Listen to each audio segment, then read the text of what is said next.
Assalamualaikum warahmatullahi wabarakatuh. Dalam RPP kedua ini, dalam tugas PPL, saya akan menceritakan kisah teladan Luqmanul Hakim. Tujuan pembelajaran: setelah mengikuti kegiatan pembelajaran, diharapkan siswa mampu: 1. Meyakini kebenaran kisah Luqman sebagaimana terdapat dalam Al-Quran. 2. Menunjukkan sikap rendah hati sebagai implementasi dari pemahaman kisah teladan Luqman sebagaimana terdapat dalam Al-Quran. 3. Memahami kisah keteladanan Luqman sebagaimana terdapat dalam Al-Quran. 4. Menceritakan kisah keteladanan Luqman sebagaimana terdapat dalam Al-Quran.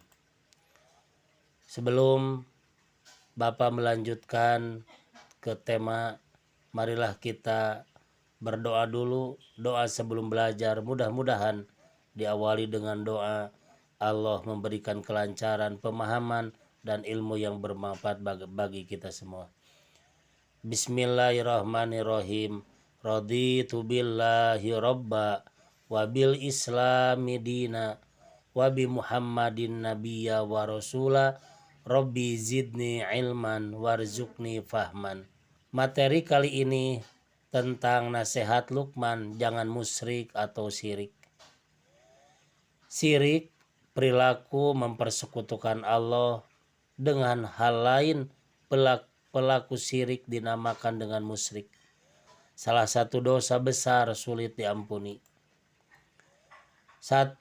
Jangan musyrik atau menyekutukan Allah. Amati dan bacalah dengan tartil surah Quran surat Luqman ayat 13 berikut ini. A'udzu billahi minasyaitonir rajim. Bismillahirrahmanirrahim. Wa idh qala Luqmanu li ibnihi wa huwa ya'iduhu ya bunayya la tusyrik billah innasyirka ladulmun adim.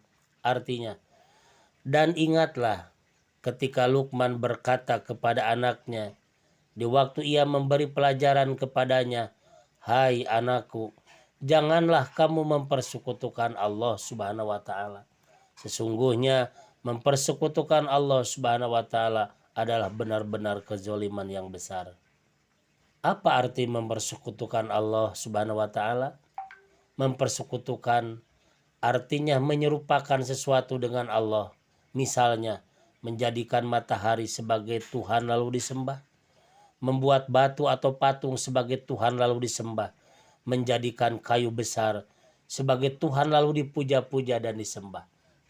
Wahai anakku, janganlah menyamakan Allah dengan sesuatu apapun, dan tidak akan pernah sama karena sehebat apapun manusia, matahari, apalagi patung tidak akan bisa menyamai Allah. Sebagai pencipta alam semesta dan sebagai sumber nikmat dan karunia. Barang siapa ingkar kepada pemberi nikmat dan karunia Allah, maka orang tersebut telah berbuat kezaliman yang besar.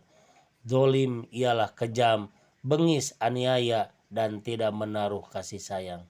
Inilah Bapak tampilkan foto-foto orang sedang musyrik atau menyekutukan Allah. Pertama, dia bukan menyembah Allah, tapi dia menyembah pohon. 2. Dia bukan meminta kepada Allah, malah dia meminta kepada dukun. Ketiga, ini gambar ketiga, orang lain pada menyembah Allah, dia malah menyembah patung. Inilah foto-foto sekilas tentang orang yang musyrik atau menyekutukan Allah. Luqman juga selalu banyak bersyukur. Amati dan bacalah Quran surat Luqman ayat 12. A'udzu billahi minasyaitonir rajim.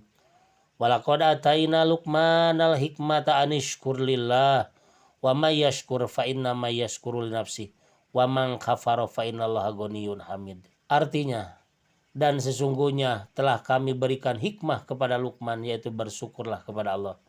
Dan barang siapa yang bersyukur kepada Allah, maka sesungguhnya ia bersyukur untuk dirinya sendiri. Dan barang siapa yang tidak bersyukur, maka sesungguhnya Allah Maha Kaya dan Maha Terpuji. Pelajaran apa yang dapat kita ambil dari Quran surat Luqman ayat 12 di atas? 1. Luqman adalah seorang hamba Allah yang telah dianugerahi hikmah, yaitu selalu bersyukur. Luqman selalu bersyukur atas nikmat yang ia peroleh. 2. Allah Subhanahu wa taala katakan bahwa barang siapa yang bersyukur kepada Allah, maka sesungguhnya ia bersyukur untuk dirinya sendiri. Syukur adalah berterima kasih kepada Allah atas segala nikmat yang diberikannya kepada kita, seperti tubuh yang sempurna, dapat melihat, mendengar, berbicara, berjalan, meraba dan merasa. Kita dapat makan dan minum, memiliki tempat tinggal, pakaian, dapat belajar, serta memiliki iman Islam. 3. Allah telah menganugerahi Luqman ketaatan beribadah kepada Allah, memiliki perasaan halus, akal pikiran dan pengetahuan yang luas. Inilah anak-anak gambar yang Bapak tampilkan, yaitu sekilas tentang gambar-gambar orang bersyukur. 1. Dia diberi kenikmatan, langsung dia mengucapkan dengan lisannya alhamdulillah. 2. Dia diberikan ilmu yang lebih oleh Allah, dia berprestasi, lalu dia sujud syukur, berterima kasih kepada Allah. 3. Dia lihat teman-teman kita yang lulus ujian, yang lulus dalam ulangan, dia bersujud kepada Allah, sujud syukur atas nikmatnya. Sekian dan terima kasih. Wassalamualaikum warahmatullahi wabarakatuh.